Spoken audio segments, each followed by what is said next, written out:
خداوند کریم نے ان آیات میں ایک ایسے گروہ کا ذکر فرمایا، ایک ایسے طبقے کی پہچان بتلائی،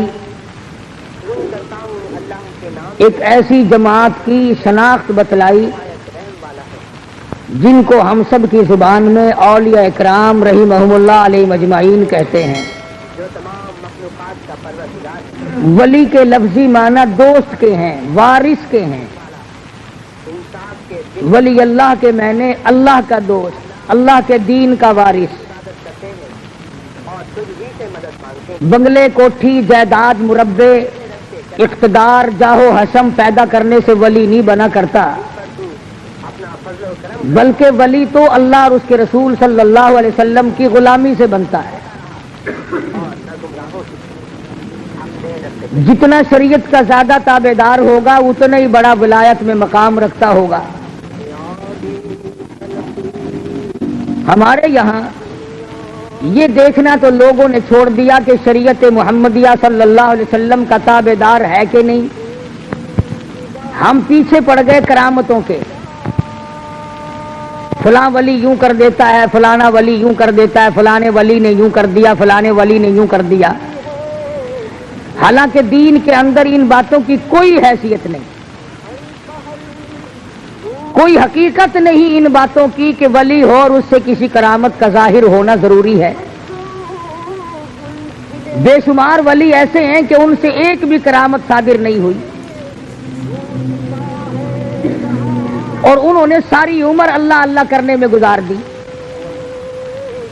چلو تم اگر میری بات نہیں مانتے اور میری بات تمہیں اچھی نہیں لگتی تو اپنے اس استاد کی تو مانو جس کو سارا جہان ڈاکٹر اقبال کہتا ہے کہ سبب تو جس کو خود سمجھتا ہے زوال بندے مومن کا بے زری سے نہیں، سبب تو جس کو خود سمجھتا ہے زوال بندے مومن کا بے زری سے نہیں، جہاں میں تیرا جوہر جو آشکار ہوا قلندری سے ہوا ہے تونگری سے نہیں۔ وہ کہتا ہے کہ اللہ اللہ کرنے سے مقام بنتے ہیں، خدا کا ذکر کرنے سے، اللہ کو یاد کرنے سے آدمی کا مرتبہ بلند ہوتا ہے، نہ کہ کرامتیں دکھاتا پھرے جب ولی بنتا ہے۔ مگر رسم و رواج کے مقابلے میں، ماحول کے مقابلے میں ایسے لوگوں کی بات بھی کوئی نہیں مانتا۔ تھوڑی سی بات مل گئی اسے لے کر کے دوڑ گئے اور اسی پر عمل کرتے رہے، اسی پر سارا عمر بسر کر دی، یہ تو کوئی حقیقت نہیں۔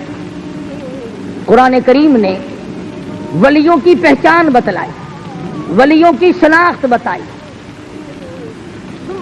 فرمایا الا ان اولیاء اللہ لا خوف علیہم ولا هم یحزنون، خبردار وہ لوگ جو اللہ کے دوست ہیں، ان کو دنیا اور آخرت میں کوئی حزن و ملال نہیں، کوئی پریشانی نہیں۔ الہ العالمین، ان کی کوئی پہچان بتا، ان کی کوئی شناخت بتا جس سے ہم لوگ ان کو پہچان سکیں، ان کا انتخاب کر سکیں۔ فرمایا الذین آمنوا وکانوا یتقون، فرمایا ولی کی سب سے پہلی علامت یہ ہے وہ خود ایماندار ہوتا ہے، بڑا زبردست پرہیزگار متقی ہوتا ہے۔ وہ تو اتنا بڑا پرہیزگار بنتا ہے، علماء اکرام نے لکھا ہے کہ بزرگ کے واقعات میں ان کے سامنے ہندوانا لا کے رکھا گیا، اللہ والے نے ہاتھ میں ہندوانا لیا اور چاقو لے لیا، پوچھنے لگے علماء اکرام سے بتاؤ ہندوانا توڑ کر کھانا سنت ہے یا کاٹ کے کھانا سنت ہے؟ علماء اکرام نے جواب دے دیا ہمیں اس بارے میں کوئی علم نہیں۔ اللہ والے نے ہندوانا واپس رکھ دیا، فرمانے لگے اگر توڑ کے کھاؤں تو ڈر ہے کہیں کاٹ کے کھانا سنت نہ ہو، اور اگر کاٹ کے کھاؤں تو ڈر ہے کہیں توڑ کر کھانا سنت نہ ہو۔ میں ایسے کام سے کو پیچھے ہی ہٹ جاتا ہوں جس کے بارے میں میرے آقا حضرت محمد الرسول اللہ صلی اللہ علیہ وسلم کی سنت مجھے معلوم نہیں۔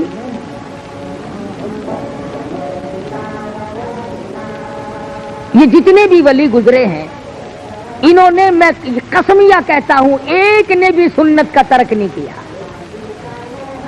رات ہو دن ہو صبح ہو شام ہو، یہ لوگ سنت پہ عمل کرتے تھے، اور سنت پہ عمل کیے بغیر ولایت ہو بھی نہیں سکتی۔ کیوں؟ سرکار مدینہ صلی اللہ علیہ وسلم کی جوتیوں کے صدقے میں تو ولایت ملتی ہے۔ وہ لوگ تو مدینے کی راہ لیتے ہیں اور اپنے آپ کو مدینے کی شریعت کے سامنے قربان کر دیتے ہیں۔ امیر ہوں غریب ہوں چھوٹے ہوں بڑے ہوں مرد ہو عورت ہو کوئی بھی ہو، ساری کی ساری زندگی قرآن و سنت کی روشنی میں معلومات کر کے اس کے مطابق گزارتے ہیں۔ اتنا پرہیزگار ہوتا ہے ولی مولانا مظفر حسین کاندھلی رحمت اللہ علیہ۔ دلی جانا چاہتے ہیں، کاندھلے سے اونٹ پہ سوار ہو کر سامان دکھلا دیا، یہ میرا سامان ہے، میں خود سوار ہوں گا۔ ایک آدمی آ کے کہتا ہے مولانا یہ رکا میرا دلی کاغذ کا پرزہ ایک آدمی کو پہنچانا ہے۔ مولانا فرمانے لگے بیٹھ جاؤ، اونٹ والا آئے گا، میں اس سے پوچھوں گا جتنا سامان میں نے تجھے اس کو دکھا دیا ہے اور اپنا بتا دیا ہے، اس سے زیادہ وہ ایک کاغذ کے پرزے کا وزن رکھنے کی اجازت دیتا ہے کہ نہیں؟ اگر میں نے اس کی اجازت کے بغیر اپنی جیب میں ایک رکا کاغذ کا رکھ لیا تو بے ایمانی ہوگی۔ اس کی اجازت کے بغیر ایک کاغذ کا رکا رکھنا بھی جائز نہیں، اس لیے کہ سامان اس کو دکھا چکا ہوں۔ مولانا مظفر حسین کاندھلی رحمت اللہ علیہ دلی سے واپس ہونے لگے۔ اس زمانے میں بیل گاڑیاں چلا کرتی تھی، تو حضرت بیل گاڑی میں بیٹھ گئے اور دوران گفتگو گاڑی چلانے والے سے معلوم ہوا کہ یہ گاڑی کسی رنڈی کی ہے، ایک کنجری کی ہے جس نے کرائے پہ کی گاڑی رکھی ہوئی ہے اور یہ ملازم ہے اس کا۔ تو مولانا نیچے اتر گئے، فرمانے لگے بھئی ذرا پیشاب کرنا ہے۔ اس کے بعد پیدل چل دیے کہ ذرا پاؤں کھولتا ہوں۔ 10 کوس کا سفر ہو گیا، وہ کہتا رہا مولانا بیٹھ جاؤ، انہوں نے کہا نہیں نہیں ساتھ ساتھ چلوں گا یوں ہی۔ جب 10 کوس کا سفر ہو گیا تو وہ گاڑی والا کہنے لگا مولانا میں سمجھ گیا ہوں، جب سے میں نے بتایا ہے کہ یہ ایک رنڈی کی گاڑی ہے اس وقت سے آپ اس میں سوار نہیں ہوئے، میرا خیال ہے کہ آپ اس میں سوار ہوں گے ہی نہیں۔ مولانا نے فرمایا ہاں بات تو یہی ہے۔ کہا حضرت مجھے واپس کیوں نہیں کر دیا؟ فرمایا بیٹھا اس لیے نہیں کہ گاڑی کنجری کی ہے، اور تجھے واپس اس لیے نہیں کیا کہ معاملے کے خلاف ہو جائے گا۔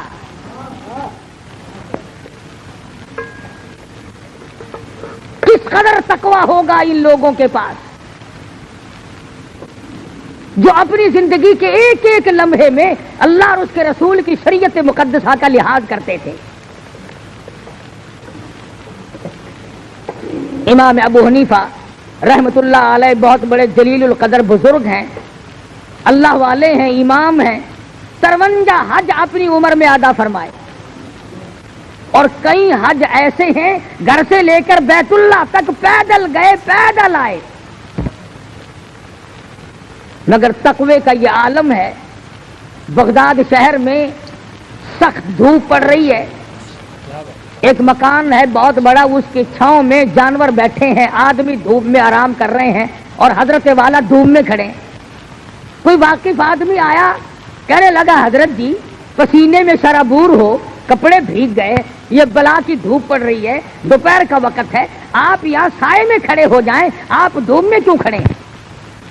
سبحان اللہ، فرمانے لگے جس کے مکان کا یہ سایہ ہے، جس کے مکان کی یہ چھاؤں ہے، میں نے اس مکان والے سے قرض لینا ہے، ڈرتا ہوں اس کی کسی چیز سے فائدہ اٹھایا سود نہ ہو جائے۔ کتنا تقویٰ تھا ان حضرات کا۔ امام احمد بن حنبل رحمت اللہ علیہ بہت بڑے جلیل القدر ولی ہیں۔ خادم کو ایک اور بات میری یاد رکھنا، نفل پڑھنے سے بھی ولی نہیں بنتا، معاملات کے اندر ثابت قدمی ہو تب ولی بنتا ہے۔ میں اگر ساری رات نفل پڑھوں اور صبح اٹھ کر کے 100 روپے کسی سے ٹھگی کے مار لوں، میرے نفلوں کا کیا بنا؟ میں رات دن قرآن کریم کی تلاوت کروں اور صبح اٹھ کر کسی کا حق غصب کر لوں تو میری تلاوت کا کیا بنا؟ اصل بات معاملے کی ہے۔ امام احمد بن حنبل رحمۃ اللہ علیہ جیسا جلیل القدر آدمی جس نے اللہ کی قرآن کے لیے 2 سال تک مسلسل درے کھائے، خادم کو بھیجا کہ بازار سے دال لے آ، وہ 1 پیسے کی ذرا سی دال لایا کرتا تھا۔ اس دن ایسا موقع بنا کہ جب لینے کے لیے کٹورا لے کر خادم دال لینے بازار میں آیا تو کئی دال بیچنے والے بیٹھے تھے۔ ایک نے کہا پیسے کا 1 چمچہ، دوسرے نے کہا پیسے کے 2 چمچے، تیسرے نے کہا پیسے کے 3 چمچے، چڑھتے چڑھتے 5 چمچوں پہ چلے گئے تو وہ کٹورا بھر کے لایا 1 پیسے کا۔ میرے جیسا ہوتا تو بسم اللہ پڑھ کے غوطے لگاتا کہ اچھا وہ زیادہ مل گئی۔ تو امام احمد بن حنبل رحمۃ اللہ علیہ نے پوچھا کہ پیسہ تو 1 دیا تھا، یہ اتنی ساری دال کیسے آ گئی؟ خادم کہنے لگا حضرت مزے آ گئے، دال بیچنے والوں کا مقابلہ ہو گیا، اپنا کام بن گیا۔ ان کی ضد لگ گئی آپس میں، اس نے کہا 2 چمچے، اس نے کہا 3 چمچے، اس نے کہا 4 چمچے، میرا تو کٹورا بھر گیا۔ امام احمد بن حنبل رحمۃ اللہ علیہ فرمانے لگے یہ دال میرے کھانے کی نہیں، یہ کاروبار تو نہ ہوا، یہ سودا تو نہ ہوا، یہ تو چڑ بازی اور ضد بازی کا سودا ہے، یہ دال واپس کر کے آ۔ ضد میں آ کر اس نے خسارہ اٹھایا ہے، گھاٹا برداشت کیا دال بیچنے والے نے۔ ہم جیسا ولی نہ پہنچا۔ وہ دلی میں کسی نے آواز دی کہ آنا روٹی دال مفت، تو یوں ہاتھ کر کے کھڑا ہو گیا، انہوں نے کہا روٹی پلے رکھ، دال ہی پلا دے مجھے تو بس۔ مفت کی چیز کو بڑے تلاش کرتے پھرے ہم۔ اس نے کہا تھا روٹی کے ساتھ دال مفت ملے گی، کہ آنا روٹی دال مفت، انہوں نے کہا لاؤ دال ہی پلا دو بس۔ امام نے دال کو واپس کیا تو وہ خادم دال لے کے واپس گیا، کہنے لگا بھائی میرے بزرگ نے یہ دال واپس کر دی۔ واپس کے ضد باز کہنے لگے اگر واپس لے لی تو بازی ہار جاؤ گے۔ دکاندار آپس میں کہنے لگے بازی ہار جاؤ گے۔ انہوں نے لی نہیں، وہ پھر واپس آیا۔ اب تو چاہیے تھا نا کہ لا یار بیٹھ کے اپنا رگڑا چڑھاؤ، نہیں لی تو نہیں صحیح۔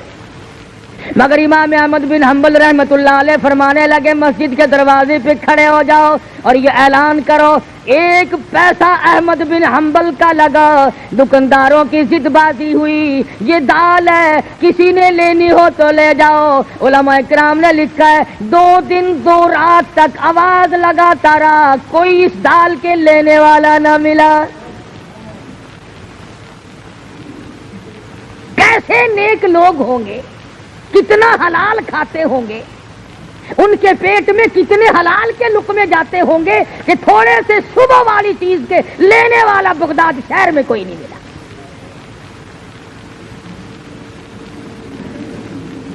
امام ابو حنیفہ رحمۃ اللہ علیہ کے سامنے ایک آدمی آیا، پوچھا کیا بات ہے؟ کہنے لگا جی میری بکری گم ہو گئی۔ کیسی تھی بکری؟ کہ جی بہت اچھے گوشت کی، فربار موٹی تھی۔ امام ابو حنیفہ رحمۃ اللہ علیہ نے معلوم کیا کہ بکری کی زیادہ سے زیادہ عمر کتنی ہوتی ہے، کسی نے بتلایا ماہر نے کہ 7 برس۔ امام ابو حنیفہ نے 7 برس تک بکری کا گوشت نہ کھایا، اس شبے میں کہ وہ بکری شاید آج کٹ گئی ہو، آج کٹ گئی ہو، آج کٹ گئی ہو۔ تقوی اور پرہیزگاری اس کا نام ہے۔ کپڑے کی تجارت کیا کرتے تھے امام صاحب۔ ایک تھان میں کوئی نقص تھا، ملازم نے پوری گٹھڑی کا سودا کر دیا۔ اب وہ چلی گئی، امام صاحب نے پوچھا کہ اس میں ایک تھان تھا، اس میں نقص تھا، تم نے وہ بتایا اسے؟ کہنے لگا جی میں تو بھول گیا بتلانا۔ فرمایا کہ اس گٹھڑی، وہ جو گٹھڑی ہے وہ تمام کے تمام کی رقم جتنی بھی ہے اب کیسے مختص کیا جائے کہ یہ پیسہ اس گھٹیا تھان کا ہے اور یہ پیسہ اچھے تھانوں کا ہے؟ فرمایا اعلان کرو ابو حنیفہ کے کپڑے کی گٹھڑی کی قیمت ہے، ایک تھان اس میں گٹیا تھا، اس کے پیسے بھی بیچ میں ملے ہوئے ہیں۔ علماء نے لکھا ہے خادم کئی شہروں میں پھرا، اس گٹھڑی کی قیمت کو اللہ واسطے لینے والا کوئی نہ ملا۔ آج تو ہمیں سود کے پیسے لا دیں آپ، جزاک اللہ، لاؤ جی لاؤ جی لاؤ جی لاؤ جی۔ کون پوچھتا ہے کہ کیسے کما کے لائے؟ فرمایا الذین آمنوا وکانوا یتقون، وہ لوگ جو ایماندار ہیں، پرہیزگار ہیں، اپنی زندگی کو پرہیزگاری کے تحت گزارتے ہیں، خوف خدا ان کے ملحوظ خاطر ہے، صبح کو ڈرتے ہیں، شام کو ڈرتے ہیں، ان کی علامت یہ بھی ہے والذین یبیتون لربہم سجدا وقیاما، وہ لوگ اللہ والے ہیں جن کی راتیں، جن کی تمام تر ساعتیں اللہ اللہ کرنے میں، خصوصاً پچھلی رات ان کی مصلی پہ گزرتی ہے۔ آج تو معمولی قسم کا آدمی اللہ اللہ کرنے کے لیے تیار نہیں، آج مزدور اللہ اللہ کرنے کے لیے تیار نہیں، آج معمولی سا ملازم خدا کو یاد کرنے کو تیار نہیں، آج تھوڑا سا زمین کا مالک، کچھ کاروبار کرنے والا تاجر اللہ کو یاد کرنے کے لیے تیار نہیں۔ ایک وقت ایسا تھا، ہندوستان پر پوری حکومت ہے، ہندوستان کا حکمراں بھی ہے اور اپنے زمانے کا ابدال بھی ہے۔ آج تو 2 ٹکے جس کے پلے آ گئے اس سے اس کا غرور ختم نہیں ہوتا، اس کی انانیت ختم نہیں ہوتی۔ اللہ میاں نے تھوڑا سا حسن دے دیا، قبر میں جانے تک اس حسن کا غرور ختم نہیں۔ اللہ میاں نے تھوڑا سا کاروبار دے دیا، اس کاروبار پر اتنا گھمنڈ ہے، فرمایا قل اللہ یحییکم ثم یمیتکم ثم یجمعکم الی یوم القیامۃ لا ریب فیہ۔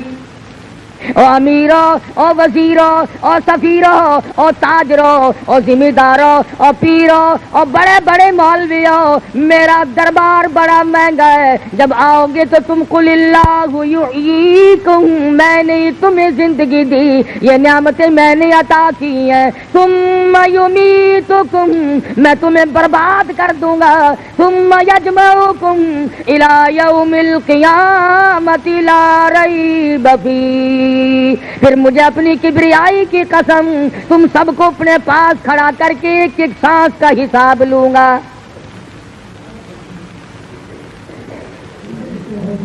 اب تو نہ معلوم میرے اور تیرے دل کو کیا ہو گیا، ہماری آنکھوں کو کیا ہوا، ہمارے دماغ کو کیا ہو گیا۔ خدا کی قسم ایک ولی کی تمہیں بات سناؤں حیران ہو جاؤ گے، خواجہ قطب الدین بختیار کاکی سب کہہ دو رحمت اللہ علیہ، بہت بڑا ولی ہے۔ بابا فرید الدین شکر گنج رحمت اللہ علیہ پاک پٹن شریف والوں کا پیر ہے، بڑے بڑے ولیوں کا پیر ہے، بڑے بڑے بزرگوں کا پیر ہے۔ خواجہ قطب الدین بختیار کاکی رحمت اللہ علیہ دلی میں بہت بڑے ولایت کے منصب پہ فائز ہیں۔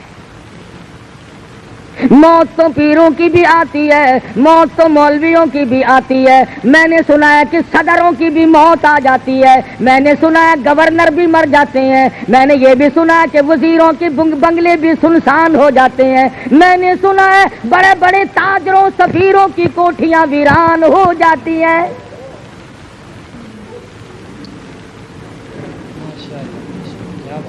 تھوڑی بہت ہی ملکیت کی تو کیا بات ہے، روئے زمین کے مالک چلے گئے، زمین اتنوں کو کھا گئی اور کبھی ڈکار نہ لی،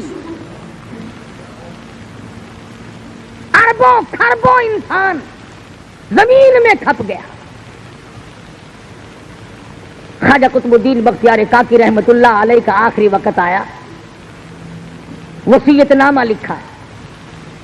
ہمارے یہاں تو وصیت نامے اس قسم کے ہوتے ہیں، چھوٹی کوٹھی چھوٹی بیوی کی، بڑی کوٹھی بڑی بیگم کی، فلاں رقبہ فلاں لڑکے کا، فلاں کار فلاں کی، ہم تو یہی لکھیں گے نا، اور ہم نے کیا لکھنا ہے؟ اصل تو لکھنے کی نوبت ہی نہیں آتی، گول مول دھڑم کر کے موت آتی ہے، فرصت ہی نہیں لکھنے کی۔ اور لکھے گا تو وہ جس کو موت کا یقین ہو، جس کا یہ خیال ہو کہ میری موت آئے گی۔ میرا تیرا تو یہ خیال ہے کہ ہم نے مرنا ہی نہیں، جو زمین میں چلے گئے موت ان کو الاٹ تھی، ہم کیوں مرے؟ اللہ پاک فرماتے ہیں اور تم تو کیا ہو، تم سے بڑے بڑے آئے اور جب میں نے ان کو جھٹکا دیا کیوں نہ کر سکے؟ یہ چونکہ ولی تھے،